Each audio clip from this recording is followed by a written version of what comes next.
बच्चों हम लोग पढ़ रहे हैं 9th क्लास की पॉलिटी, जिसके अंतर्गत आज 4th चैप्टर संस्थाओं के कामकाज के बारे में जानेंगे। अपनी कॉपी और पेन साथ में लीजिए और जो भी चीज़ें मैं इंपॉर्टेंट बताती हूँ उन्हें आप नोट डाउन करते हुए मेरे साथ वीडियो में आगे बढ़िए। बच्चों संस्थाओं का कामकाज इस चैप्टर के अंतर्गत हम भारतीय शासन व्यवस्था से संबंधित व्यवहारिक पक्ष के बारे में जानेंगे। जैसा हम लोगों ने अध्ययन किया कि भारत के अंतर्गत लोकतंत्रात्मक शासन प्रणाली है और लोकतंत्र शासन व्यवस्था के अंतर्गत जनता अपने शासकों का चुनाव करती है और जनता के द्वारा चुने हुए ये शासक इन संस्थाओं के माध्यम से ही शासन के हित में, जनता के हित में कार्य करते हैं। यानी इन संस्थाओं के माध्यम से ही वे शासन का संचालन करते हैं। हमने पढ़ा संविधान का निर्माण और संविधान के अंतर्गत उन सभी मूलभूत बातों का वर्णन किया गया है, उल्लेख किया गया है जिनके माध्यम से शासन व्यवस्था का संचालन किया जाता है।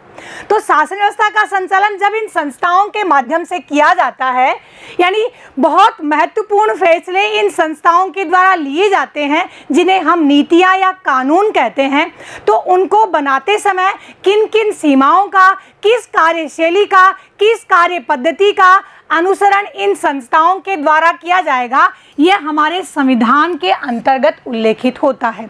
यानी संस्थाओं की कार्य पद्धति और कार्य सीमा, इन दोनों बातों का उल्लेख ही संविधान में उल्लेखित होता है।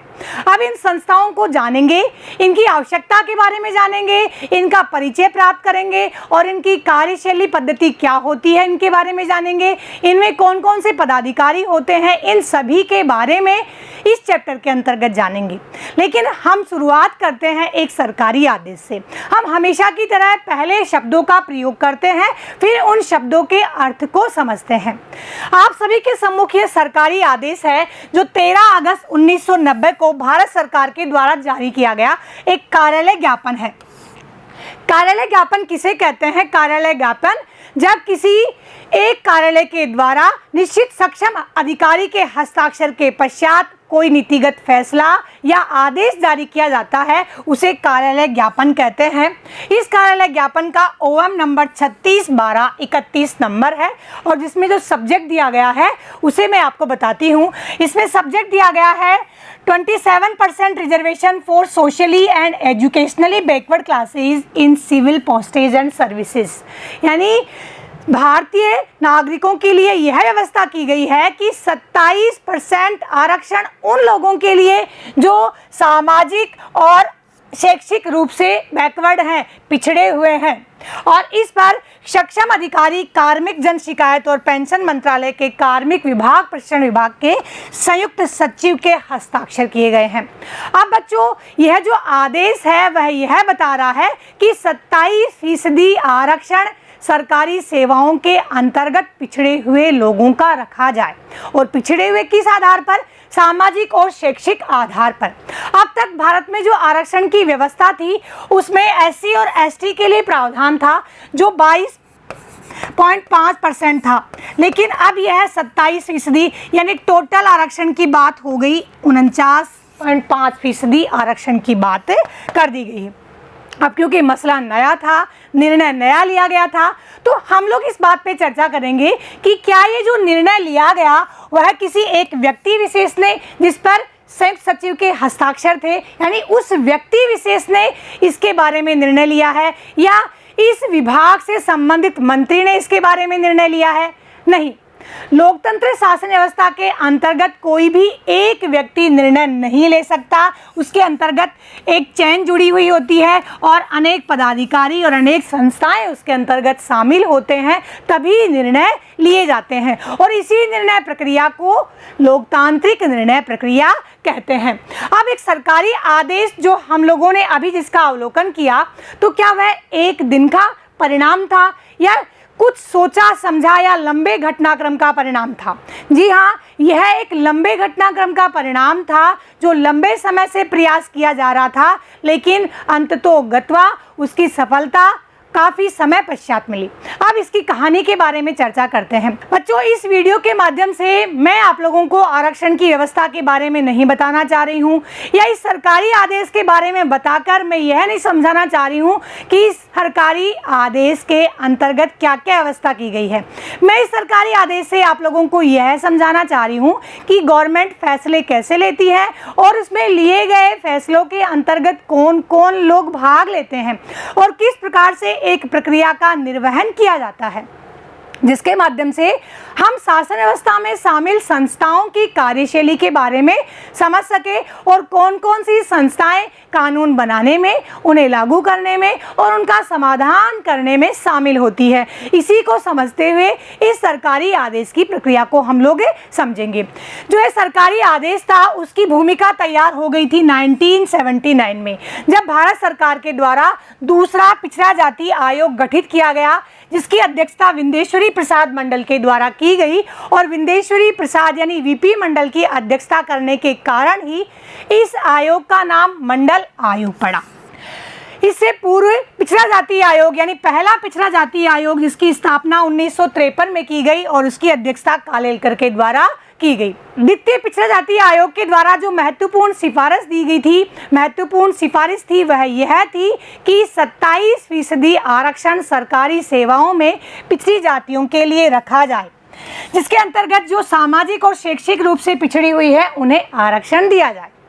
अब यह महत्वपूर्ण सिफारिश लागू करने के लिए संसद में चर्चा की गई, लेकिन बदकिस्मती से संयुक्त मोर्चे की सरकार गिर गई और फिर आम चुनाव हुए और कांग्रेसी सरकार सत्ता में आ गई। लेकिन जब 89 में यानी 1989 में पुनः लोकसभा चुनाव हुए, तब जनता पार्टी ने अपने चुनावी घोषणा पत्र के अंतर्गत मंडल आयोग की सिफारिशों को लागू करना रखा। यानी अपने चुनावी घोषणा पत्र में यह शामिल किया कि यदि वह सत्ता में आती है तो वह मंडल आयोग की सिफारिशों को लागू करेगी। जैसा कि बच्चों हम लोग जानते ही हैं, इस प्रकार के लोक लुभावने वायदे राजनेताओं के द्वारा और राजनीतिक पार्टियों के द्वारा दिए जाते हैं। कुछ हद तक इन्हें पूरा किया जाता है और कुछ पार्टियां इन्हें भूल जाती हैं। होता क्या है, जनता पार्टी की सरकार आती है और वीपी सिंह प्रधानमंत्री बनते हैं और प्रधानमंत्री बनने के पश्चात वीपी सिंह ने अपने राष्ट्रपति के अभिभाषण में इसे शामिल किया और राष्ट्रपति ने घोषणा की कि मंडल आयोग की सिफारिशों को लागू किया जाएगा। कैबिनेट ने अपनी बैठक के अंतर्गत निर्णय लिया और निर्णय लेने के पश्चात संसद के दोनों सदनों को वीपी सिंह ने इस निर्णय के बारे में सूचित किया कि मंडल आयोग की सिफारिशों को हम लोग लागू कर रहे हैं। इस प्रकार से यह आदेश, यह जो लिया गया फैसला था वह कार्मिक विभाग के पास भेज दिया गया और कार्मिक विभाग के अधिकारियों ने इसे आदेश रूप में तैयार कर लिया और जो हमारे सम्मुख आदेश रूप में भी हम लोगों ने जिसकी चर्चा की। इस तरह से बच्चों 27% आरक्षण की व्यवस्था सरकारी नौकरियों में सामाजिक और शैक्षिक रूप से पिछड़े हुए लोगों के लिए कर दी गई।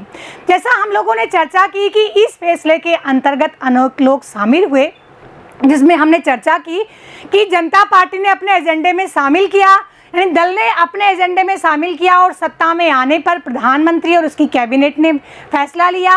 राष्ट्रपति ने अपने अभिभाषण में उसे व्यक्त किया और संसद के दोनों सदनों के अंतर्गत इस फैसले की चर्चा की और अंततः गत्वा कार्मिक विभाग मंत्रालय के पास यह आ गया और मंत्रालय के अधिकारियों ने इसे एक आदेश रूप में तैयार कर लिया, कार्यालय ज्ञापन के रूप में तैयार कर लिया। यह तो थी फैसले लेने की प्रक्रिया, लेकिन यह जो फैसला लिया गया था उसका अभी ही स्टोरी थम नहीं जाता, यानी अभी ही उसकी कहानी थम नहीं जाती है। इस लिए गए फैसले पर जन प्रतिक्रियाएं आने लगती हैं। लोग बाग कुछ इसके पक्ष में होते हैं, कुछ इसके विपक्ष में होते हैं। सामान्य वर्ग का कहना था कि हमारे हितों में कटौती हुई है, अब कम योग्यताधारी व्यक्ति सरकारी सेवाओं में अधिक आ सकेंगे और हम लोग पिछड़ जाएंगे। कुछ लोग इसके पक्ष में थे, उनका मानना था कि इस तरह के फैसलों के आधार पर समानता प्राप्त की जा सकती है। इस तरह से संपूर्ण देश में विरोध और आंदोलन और बहस का दौर छिड़ गया। अनेक जगह पर प्रदर्शन किए गए, धरने दिए गए, आत्मदाह किए गए, यूनिवर्सिटीज़ के ताले लगा दिए गए और सरकार विरोधी नारे लगाना प्रारंभ हो गया। जैसा कि मैंने चर्चा की, क्योंकि बहुत से लोग इसके विरोध में थे, उनका मानना था कि हमारे अधिकारों की कटौती हो गई, इस आरक्षण के प्रावधान से हमारे अधिकारों पर कुठाराघात हो गया। सरकार टस से मस नहीं थी, लोग बाग न्यायालय पहुंच गए। अनेक संस्थाओं ने और अनेक लोगों ने न्यायालय का दरवाजा खटखटाया। अब न्यायालय क्या होता है? न्याय करने की संस्था। हम लोगों को न्याय प्रदान करने का जो आलय है, स्थल है, वह न्यायालय होता है। और देश की संपूर्ण अदालतों को जो न्यायिक प्रक्रिया में शामिल होती हैं, उन्हें न्यायालय कहा जाता है। अब न्यायालय के अंतर्गत हमारे जो भी विवाद होते हैं, उन विवादों का समाधान किया जाता है। जब अनेक संस्थाओं और लोगों के द्वारा न्यायालय का दरवाजा खटखटाया गया, यानी इस आरक्षण व्यवस्था के विरोध में मुकदमे दायर किए गए, वाद दायर किए गए, तो इन सभी मुकदमों को सर्वोच्च न्यायालय ने एक मुकदमे का रूप दिया और वह मुकदमा था इंदिरा साहनी एवं अन्य बनाम भारत सरकार। बच्चों, बहुत इंपॉर्टेंट है, आप नोट कर लीजिएगा। बहुत बार पूछा जाता है कि इंदिरा साहनी व अन्य बनाम भारत सरकार मुकदमा किस वाद से संबंधित है। सर्वोच्च न्यायालय के 11 सबसे वरिष्ठ न्यायाधीशों ने दलीलें सुनी और उन्होंने अपने बहुमत से निर्णय दिया कि यह जो आरक्षण की व्यवस्था है वह वैध है, परंतु इसमें कुछ संशोधन किया जाना चाहिए। अब इसमें संशोधन की व्यवस्था जो की गई, उसके आधार पर क्रीमी लेयर और नॉन क्रीमी लेयर आधार पर पिछड़ी जातियों को बांट दिया गया, यानी उनकी आर्थिक स्थिति के आधार पर दो भागों में उनके पिछड़े वर्गों की व्यवस्था को विभाजित कर दिया गया।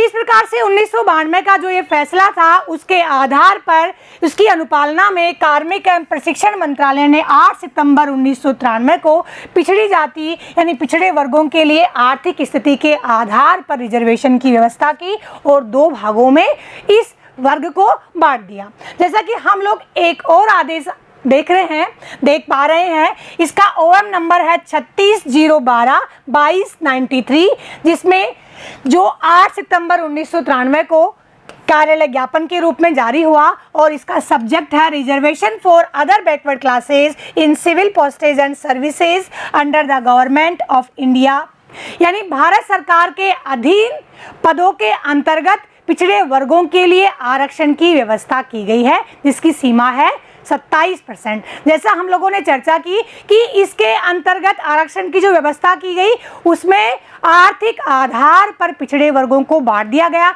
यानी जिनकी आर्थिक स्थिति अच्छी थी उन्हें क्रीमी लेयर और जिनकी आर्थिक स्थिति कमजोर थी उन्हें नॉन क्रीमी लेयर के आधार पर आरक्षण का लाभ प्रदान करने की व्यवस्था की गई।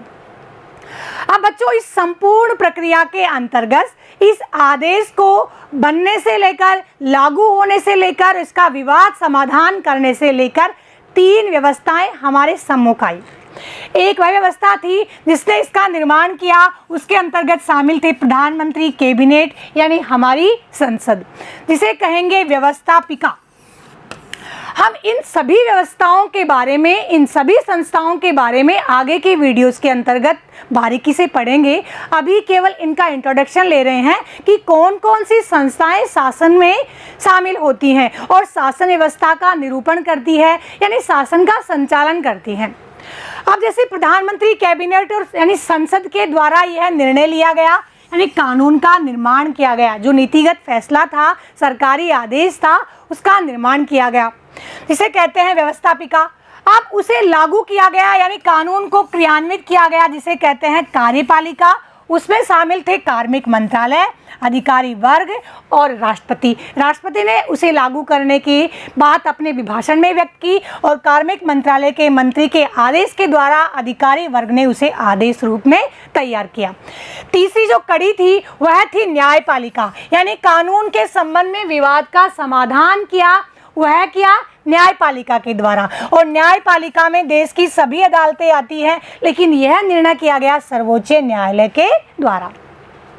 तो बच्चों, हम लोगों ने जाना कि एक लोकतंत्रात्मक शासन व्यवस्था के अंतर्गत संस्थाएं किस तरह से कार्य करती हैं और अपने कार्यों को किस रूप में लागू करती हैं, और यदि उन्हें लागू करने में कोई विवाद की स्थिति उत्पन्न होती है, यानी उनका निर्माण करने या उन्हें क्रियान्वित करने में किसी प्रकार की विवाद की स्थिति उत्पन्न होती है, तो उसका निपटारा करती है न्यायपालिका। यानी न्यायपालिका के द्वारा विवादों का समाधान किया जाता है।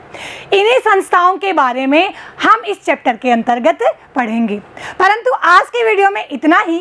तब तक के लिए जय हिंद, जय भारत।